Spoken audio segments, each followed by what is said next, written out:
Welcome to MadDawg Books. I'm Mike. Today we're going to be talking about Letting Go by David Hawkins. Before I begin, please remember these are only my notes and interpretations from this book. Go ahead, get the book for yourself. It's absolutely packed with information. Give it a read, let me know what you think. So, let's get into it. Stress is determined by our belief system. That's Hawkins on page 16. The reason I like this quote so much is because it explains that there's a difference between the emotion that you receive and the reaction or response that you give it. So what I mean by that, you're going to receive an emotion. You don't have an effect on that. You can't control what emotion comes to you, but you can control how you handle it. That's what a lot of this book was about. That's what most of my notes are about. Leads me in my first point beautifully. Stimulus and response. Every stimulus has a response, every cause has an effect, every emotion has a learned and connected thought process. When you look at thoughts as an energy, such as positive or negative thinking, you understand that your thoughts and emotions are separate by understanding that emotions are not energy. An emotion is something that you can't control but you can understand. An energy is something that you can't understand but can't control. It's a little confusing, please bear with me. The next little point I have under this is give it away. Hawkins describes love as something free of fear and characterized by non-attachment. So the reason I bring this up is you look at something such as karma, the golden rule, what goes around comes around. If you want something, you have to give it away. You only become willing to accept it when you're willing to lose it. It's a little confusing, but anyway, to try to sum this whole point up, just think about it this way.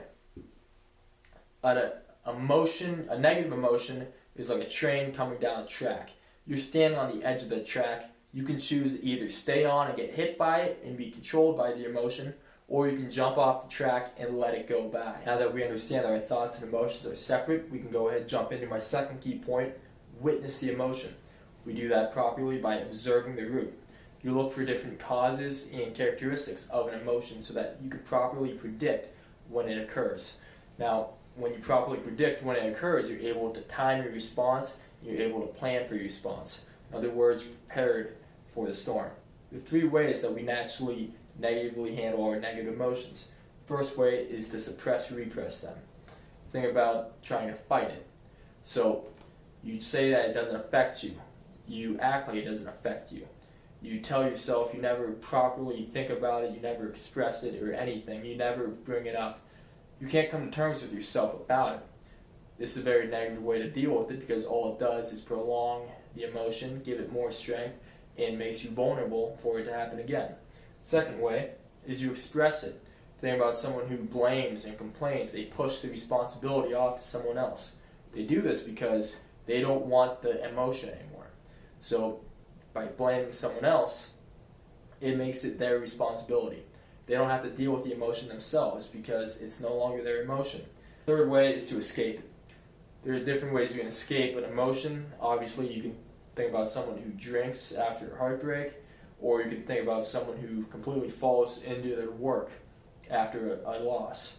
So avoiding it, that's basically just not thinking about it. You push your mind into thinking about something else so that you don't have to think about the emotion or the cause of the emotion. But when you witness the emotion, you can observe the root and you can plan your attack on the emotion. Which brings me to my last point, the solution to the first three ways that you negatively handle your negative emotions. The third and final point, the solution. Solution, you guessed it, is letting go. There's a reason Hawkins wrote the 300 plus pages of this little text, and that's because there's a better way to react and to respond to your emotions than by suppression, expression, and escape. Now, that process, letting go, can be summarized into three main points.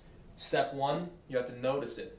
Look at our second key point. That was observe the emotion, observe the root cause, find the root cause, find the characteristics. That's observing the emotion. You have to notice it, you have to become aware of how you feel. Step two, indifference. Don't try to suppress it, escape it, avoid it. Don't try to do anything with it. Just take responsibility for it and let it live with you. Step three is accept the freedom. After a while, the emotion is going to go away. It's just a fact of life. It's going to live for a little bit, and then eventually it's going to dwindle. The purpose of letting go is not to be quick. The purpose of letting go is to be efficient.